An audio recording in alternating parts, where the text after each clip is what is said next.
अब हम ऐसे समीकरणों को हल करेंगे जो रैखिक समीकरणों के रूप में सम्मानित होते हैं।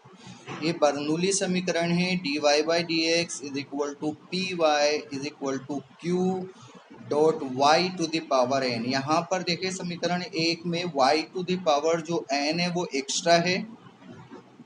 ऐसा रूप जब भी आपको मिलता है तो इस रूप की समीकरण में आप क्या करेंगे, वाई एन से विभाजित करके समीकरण को निम्न प्रकार से लिख लेंगे।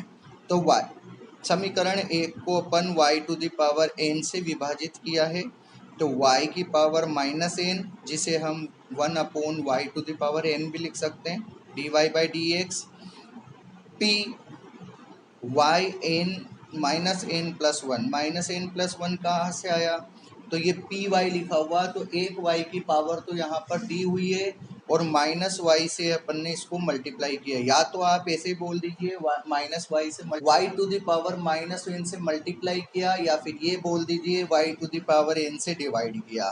तो यहाँ क्यों बचा। अब आप मानेंगे कि माना कि y to the power minus N plus one is equal to आपके बना v।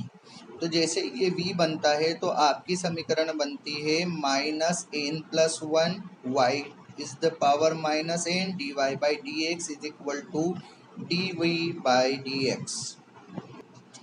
यह समीकरण कहाँ से प्राप्त हुई, हमने y की power minus N plus one बराबर v का अवकलन किया तो हमारे पास आया minus N plus one Y to the power minus N D Y by D x is equal to D v upon d x. X के सापेक्ष अवकलन किया। अब यह जो मान है वो हम समीकरण नंबर 2 में प्रतिस्थापित करेंगे। तो हम क्या कर रहे हैं, समीकरण नंबर 2 में d Y by D x का मान रख रहे हैं, तो हमारे पास समीकरण प्राप्त होती है 1 upon n plus minus N plus one d v upon d x plus p v is equal to q. अगर इसको थोड़ा सा आप क्रॉस मल्टीप्लिकेशन करेंगे तो d v upon d x plus one minus n p v is equal to one minus n multiplied by q प्राप्त होगा, जो कि समीकरण नंबर 3 है। V में यह एक रैखिक समीकरण है जिसका हल अपन कर सकते हैं। यदि n बराबर 1 हो तो समीकरण 1 के चर पृथक पृथक हो जाते हैं। अब एग्जाम्पल देखते हैं। यह एग्जाम्पल नंबर 1 है, x d Y by D x plus y is equal to y square log x. सबसे पहले हम क्या करेंगे, एक्स वाई स्क्वायर से भाग देने पर, जैसे ही हम एक्स वाई स्क्वायर से इसको भाग देते हैं तो हमारे पास आता है 1 upon y square d Y by D x plus 1 upon x into 1 upon y is equal to 1 upon x log x. अब आप क्या करेंगे, d v upon d x को, अब आप क्या करेंगे 1 अपॉन वाई को v मानेंगे, तो माना अगर v मानते हैं आप तो इसका अवकलन करेंगे आप। जैसे ही इस मानने वाले को अवकलन करते हैं तो आपके पास आता है 1 minus one upon y square d Y by D x is equal to d y d v upon d x. अतः समीकरण 1 में जब आप इसका मान रखेंगे तो आपके पास आता है minus d v upon d x plus v upon x is equal to 1 upon x log x. अगर इसको आप माइनस उधर पुट करेंगे और समीकरण को रैखिक समीकरण के रूप में आप जमाएंगे तो d v upon d x minus 1 upon x v is equal to minus log x upon x प्राप्त होता है। अब आप क्या करेंगे, आई एफ निकालेंगे इसका। अब पुराने तरीके से सवाल सोल्व हो जाएगा जो कि आपने पहले किया हुआ है। आई एफ निकालेंगे इसका तो e to the power minus one upon x d x होगा। तो इसका आई एफ इंटीग्रेशन फैक्टर होगा e to the power minus log x. तो लॉग से e to the power cancel हो जाता है तो अपने पास बचा 1 अपॉन एक्स। अब आप क्या करेंगे, हल आप प्राप्त करेंगे इसका। तो हल का फॉर्मूला आपको पता है ही सही। तो जब हल में वैल्यू पुट करेंगे तो v 1 upon x is equal to minus लो summation of log x upon x 1 upon x dx। अब आप क्या करेंगे इसमें कि log x is equal to t put करेंगे आप, तो डी टी आया आपका 1 अपॉन एक्स, तो आपके पास बचा v upon x is equal to minus t e to the power d t. जब इसका आप खंडांश समाकलन करेंगे तो आपके पास प्राप्त होता है t e to the power minus t plus e to the power minus t plus c. अब जब आप इसको e to the power t को नीचे ले जाके एलसीएम करेंगे तो आपके पास प्राप्त होता है t plus one upon e to the power t plus c. अब आप वैल्यू पुट करेंगे तो y upon x is equal to बना अपना 1 प्लस log x, क्योंकि t की power t is equal to log x put किया था आपने, e to the power t आपका x बना प्लस c। तो यहाँ पर x को का हम पक्षांतरण करेंगे तो x से x कैंसिल हो जाएगा, 1 upon y 1 plus log x plus c x. देखिए x से x कैंसिल हुआ तो 1 प्लस log x का कैंसिल हुआ, इसलिए हमें x को c से मल्टीप्लाई करना पड़ेगा। अब c जो है कांस्टेंट नहीं है, वो एक वेरिएबल बन चुका है, इसलिए आप इसे भी पक्षांतरण करेंगे तो आपके पास अभिष्ट हल प्राप्त होगा y is equal to 1 plus log x plus c x is equal to 1। यही आपका अभिष्ट हल है। उदाहरण नंबर हम 2 पर आते हैं तो dy by D x plus x sine 2y is equal to x cube cos square y। अब हम कोस स्क्वायर y का भाग देंगे तो कोस स्क्वायर को हम सेक स्क्वायर में बदल सकते हैं, तो sec square y d Y by D x plus 2x tan y is equal to x cube बनता है।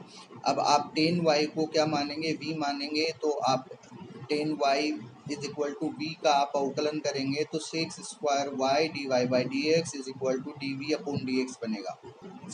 अब ये वैल्यू समीकरण नंबर 1 में आप पुट करेंगे तो आपके पास प्राप्त होता है d v upon d x plus 2xv is equal to x cube. अब ये जो समीकरण है आपके प्राचीन तरीके से सॉल्व हो जाएगी। आइए इंटीग्रेशन फैक्टर निकालेंगे आप, तो इंटीग्रेशन फैक्टर निकलेगा आपका 2x का, तो I F is equal to e to the power समाकलन ऑफ 2x dx, तो ये बना आपके पास e to the power x square. अब यहाँ पर आप वैल्यू पुट करेंगे खंडांश समाकलन में, तो आपके पास खंडांश समाकलन करने के बाद प्राप्त होता है, और खंडांश समाकलन में आप एक्स स्क्वायर को टी पुट करेंगे तो डी टी बन जाएगा, और आपके पास प्राप्त होता है v dot e to the power x square is equal to 1/2 समाकलन of t e to the power t d t plus c. अब इसका समाकलन करने के पश्चात आप जब समाकलन पूरा कर लेंगे तो उसके बाद प्राप्त होता है e v x square is equal to 1/2 e to the power x square bracket of x square minus 1 plus c. अब आप इसमें वैल्यू पुट कर देंगे तो आपके पास अभिष्ट हल प्राप्त हो जाएगा। अब इसी प्रकार हम उदाहरण नंबर 3 देखते हैं। D Y by D x is equal to x cube y cube minus x y. दी गई समीकरण को हम रेखिक समीकरण के रूप में बदलेंगे तो एक्स वाई इधर आ जाएगा और एक्स क्यूब वाई क्यूब उधर चल जाएगा। अब देखो वाई क्यूब का आप क्या करेंगे, भाग देंगे, और भाग देने के बाद 1 upon y cube d Y by D x plus x 1 upon y square is equal to x cube. तो देखो 1 अपॉन वाई स्क्वायर को आप v मानेंगे, तो और 1 upon y square is equal to v का जब अवकलन करेंगे तो आपके पास प्राप्त होता है -2 upon y cube d Y by D x is equal to D v upon d x. समीकरण 2 से मान समीकरण 1 में रख देंगे आप, तो आपके पास एक रेखिक समीकरण प्राप्त हो जाएगी। उसका आप आई एफ निकालेंगे, और आई एफ निकालने के बाद आप खंडांश समाकलन करेंगे तो आपके पास अभिष्ट हल प्राप्त हो जाएगा, जैसे कि हमने पूर्व में समझाया है। उदाहरण नंबर 4 देखिए आप, ये देखो d Y by D x है, तो देखिए आप अगर आप d Y by D x करते हैं तो पूरी value 1 upon x square y cube plus x y में चली जाएगी, इसलिए हम d Y by D x की जगह इसमें d x upon d y निकालेंगे और इसे रेखिक समीकरण के रूप में देंगे, तो आपके पास प्राप्त हो जाएगा d x upon d y minus y x is equal to y cube x square. अब जब हमने dy बाई डी एक्स के रूप में समीकरण बनाया था तो y से डिवाइड किया था, y to the power n से। लेकिन अब जब ये dx अपॉन dy के रूप में है तो आपको x से डिवाइड करेगा। तो देखिए एक्स स्क्वायर यहाँ पर दिया हुआ है, तो एक्स स्क्वायर से आप डिवाइड कर देंगे तो आपके पास बचा है x to the power -2 d x upon d y minus x to the power -1 y is equal to y cube. अब एक्स टू द पावर जो -1 है आप उसे v पुट करेंगे और इसका अवकलन करेंगे।